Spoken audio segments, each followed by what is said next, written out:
Hola amigos, ¿cómo están? Mi nombre es Oscar Escapa, aquí desde la bella ciudad de Miami. Y hoy día vamos a hablar sobre la película The Secret Agent, escrita y dirigida por Clever Mendoza Filho y protagonizada por el gran Wagner Moura. Wagner Moura hace poco lo vimos en la película The Civil War, pero su personaje icónico de Wagner Moura siempre va a ser el personaje de Pablo Escobar, ¿no? Que hizo muy conocidamente en la serie Narcos de Netflix. ¿Y de qué va The Secret Agent? Pues miren, no va sobre un Secret Agent, no va sobre un agente secreto que se inmiscuye en una red de mafiosos y tiene que esconderse, no va para nada de eso. La película trata sobre un catedrático de una universidad en el sur de Brasil que es básicamente abusado profesionalmente por las autoridades de un gobierno dictatorial en la época de Brasil, en los años 70, principios de los 80, que es un tema muy común en toda Latinoamérica. Creo que en muchos países de Latinoamérica hemos sufrido gobiernos dictatoriales que años después dejan secuelas en la sociedad y dejan mucho dolor. Pero como siempre en estos gobiernos dictatoriales no es una autoridad que se vea de frente, ¿no? Todo funciona bajo un telón de oscuridad, como que están esos personajes escondidos que pagan coimas, que la gente desaparece y nunca se encuentran, para que organizaciones internacionales no vean los abusos que están pasando, ¿no? Eso es algo muy común en los gobiernos dictatoriales. Miren, el año pasado, en los Oscars del año pasado, otra película brasileña muy buena, I'm Still Here, ganó el Oscar a Mejor Película. Y I'm Still Here y esta película de Secret Agent suceden durante el mismismo periodo en la historia de Brasil. Ambos tratan en realidad sobre lo mismo, sobre el gobierno dictatorial y los abusos, las secuelas que deja estos gobiernos en la sociedad, ¿no? Creo que I'm Still Here trata más sobre el dolor familiar de una madre que se sobrepone a la pérdida de su esposo, mientras que la historia de Secret Agent es más personal, es de un catedrático que también deja secuelas en él y en su hijo, ¿no? Pero es una historia creo que un poco más personal, pero ambas podrían ser hasta como secuelas o paralelas porque tratan sobre el mismo periodo en la historia de Brasil. No me extrañaría que esta película gane el Oscar como mejor película extranjera este año, en el 2026, a pesar de que hay unas películas excelentes extranjeras que están corriendo muy fuerte para las nominaciones a los Oscars de película extranjera. Hace poco vi Sentimental Value, es una película noruega buenísima. Francia, It Was Just an Accident, también está nominada. El mismo Frankenstein de Guillermo del Toro también va a estar probablemente nominada a mejor película extranjera, pero si ganara The Secret Agent, no me quejaría viendo las otras películas internacionales que también muchas de ellas ya las he visto. Hola, si te está gustando este video, por favor no te olvides de dejarme un like para que YouTube recomiende este video a más personas. No te olvides de suscribirte a mi canal y de seguirme en mis otras redes sociales. Todos estos videos están disponibles en formato de podcast en Apple Podcast y en Spotify. Ahora vamos a continuar con la historia. Y miren, la historia se trata, lo estaba empezando a contar y como siempre me fui por las ramas, ¿no? La historia trata sobre este catedrático.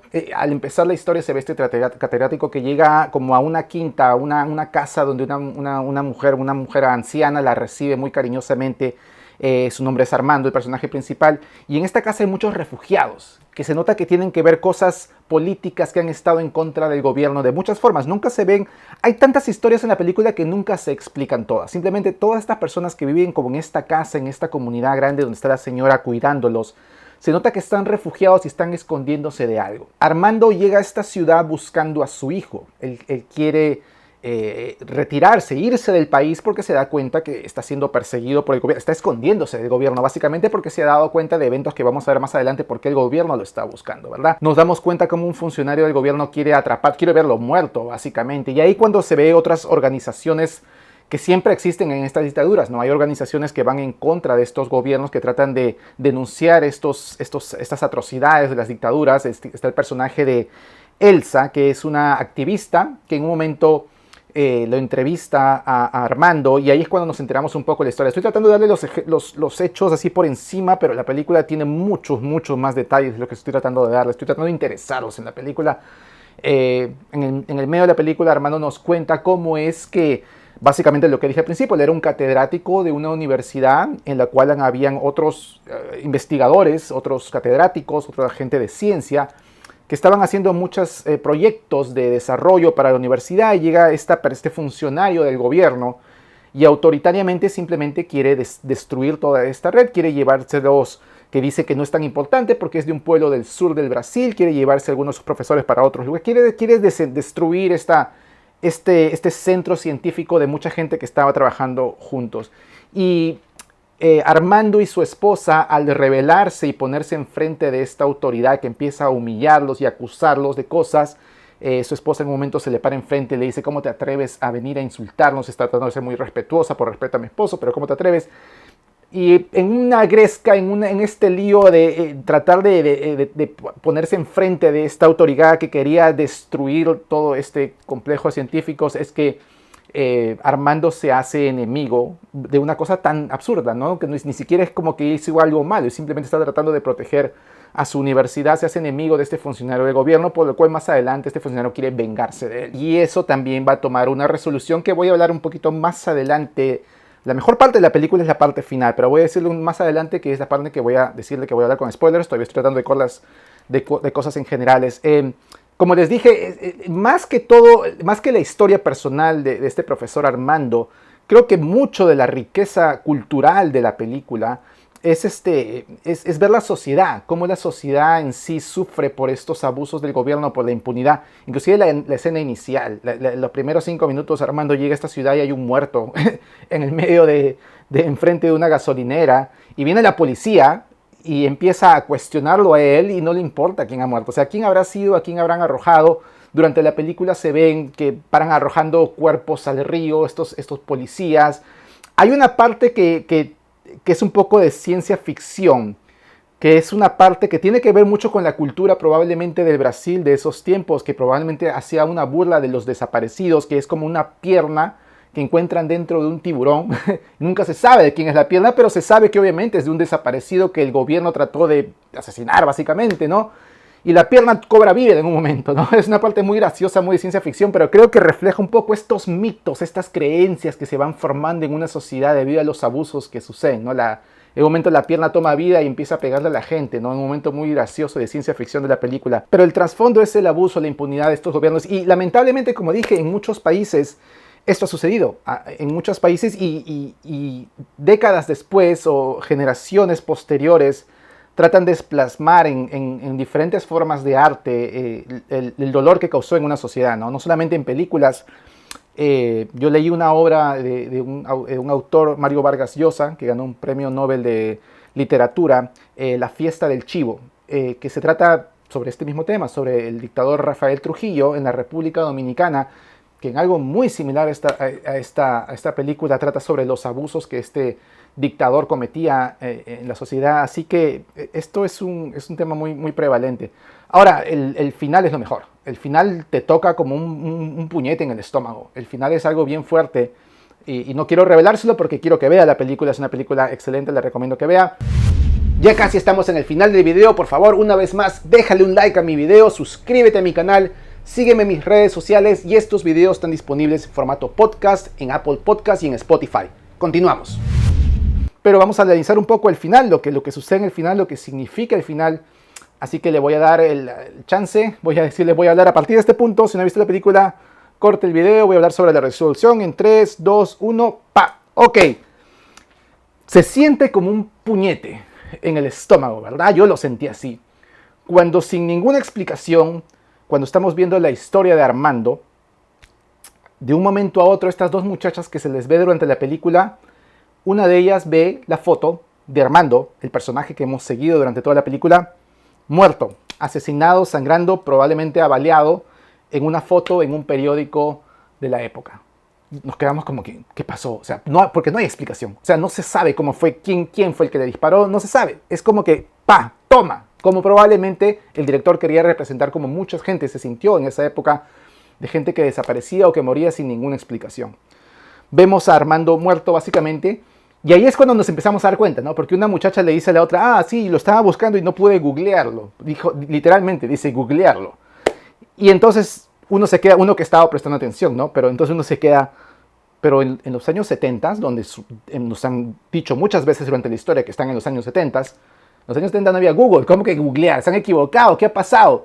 Y ahí es cuando poco a poco se va develando que estas dos muchachas han estado viendo eventos del pasado. O sea, son personas que han estado viendo, escuchando audios y viendo fotos de la historia que hemos visto durante toda la película, de la historia de Armando, que fue básicamente un científico que en esa época lo están estudiando, que fue un abuso del gobierno dictatorial. Pero va más allá, porque la muchacha que ha estado escuchando toda la historia va a buscar al hijo de Armando, a Fernando, al niño que hemos visto en la historia. Fernando ahora es un doctor en un centro de recolección de sangre, y es el mismo actor, es Wagner Moura, ¿verdad? Entonces hasta es un poco confuso, porque después que le hemos visto muerto a Wagner Moura en una foto en un periódico, lo vemos nuevamente, ¿verdad? Entonces yo por un segundo me puse a pensar que entonces había fingido su muerte. Entonces me tomó unos cuantos segundos cuando él se introduce a la muchacha. No, él es el hijo. O sea, él es el mismo actor, obviamente, pero él es el hijo de Armando. Es Fernando, el que habíamos visto como un niño, ha pasado el tiempo y ahora es un doctor. Entonces la muchacha trata de hablarle a Fernando sobre todo lo que ha descubierto sobre su padre. Y se nota que Fernando como que no quiere hablar del tema. Está muy incómodo hablando del tema. Inclusive en un momento muy clave Fernando le dice a la muchacha, le dice, probablemente tú sabes más y hasta sientes más sobre la historia de mi padre, que yo hace mucho tiempo no sé mucho, no sé nada de él, ¿verdad? Y entonces la muchacha está un poco desilusionada y salen de la clínica, de este centro de sangre, ¿no? Y se despiden y se van y le deja un audio, un USB con las grabaciones de su padre. Y ahí ese es el momento clave, ¿no? Ahí creo que en la sutileza de la última toma de la película es gigantesca. Creo que devela casi todo el propósito de la historia. Porque la muchacha se va y Fernando se le queda mirando, y se le queda mirando por esos 2 segundos, que los ojos del actor dicen demasiado. Se le quedan mirando con esos 2 segundos como que en ese momento él se acuerda de todo. Y te das cuenta de que en realidad el dolor tan grande que ha causado la muerte de su padre es tan fuerte que él no quiere volver, él ha causado un trauma en su vida que no quiere volver a repetir. Y te das más cuenta de eso. ¿Saben en qué momento te das cuenta? ¿Cuál es el punto en que te das cuenta que es un trauma que él no quiere hablar? Que en un momento de la conversación de Fernando con la muchacha, Fernando le dice a la muchacha que el día que él se iba a marchar con su padre del país, él lo estaba esperando listo y vestido a que llegara su padre. Ese es el día que nosotros vimos en la película hace 10 minutos, que hemos visto antes de que asesinaran a Armando. Pero Fernando lo cuenta ese día, años atrás, como que él estaba esperando, y después dice, y no me acuerdo mucho de qué más pasó. Mi abuelo, o sea, el otro señor que hemos visto en la película, me contó qué es lo que pasó después. Pero no recuerdo qué pasó. El mismo Fernando dice esto a la muchacha, ¿verdad? Y Fernando en la película es un muchacho de, no sé, 11 años, 10, 11, 12 años creo. Un muchacho que ya podría acordarse de muchas cosas. Pero ahí es donde te das cuenta de que el dolor es tan grande que generó un trauma en Fernando, que él básicamente nubló, sepultó los hechos de ese día y sepultó quizás la historia de su padre para no tener que revivir el dolor de la forma en que se lo quitaron, de la forma en que este abuso de la dictadura arrebató a su padre de su vida. Y creo de que el final es un final hermoso, es un final bello, pero es un final muy triste. O sea, es un final bien triste, muy triste. Porque quizás en un final feliz normal de unas películas de Hollywood podrías pensar de que al final quizás el Fernando recuerda a su padre Armando y en su imaginación ambos están corriendo y están juntos porque en algún plano siempre van a estar juntos y lo va a querer siempre. Pero eso no es el final que vemos. El final que vemos no, el final que vemos es con dolor, como un puñete en el estómago, como que Fernando no quiere recordar a su padre. No quiere acordarse de él, porque el dolor es tan grande que él ha causado un trauma que él simplemente quiere sepultar, quiere olvidarse toda su vida. Es un final bien triste, es un final triste muy fuerte, que pega como un puñete de los traumas que pueden causar estos gobiernos y los traumas que mucha gente, muchas sociedades han pasado debido a las dictaduras en toda esta región.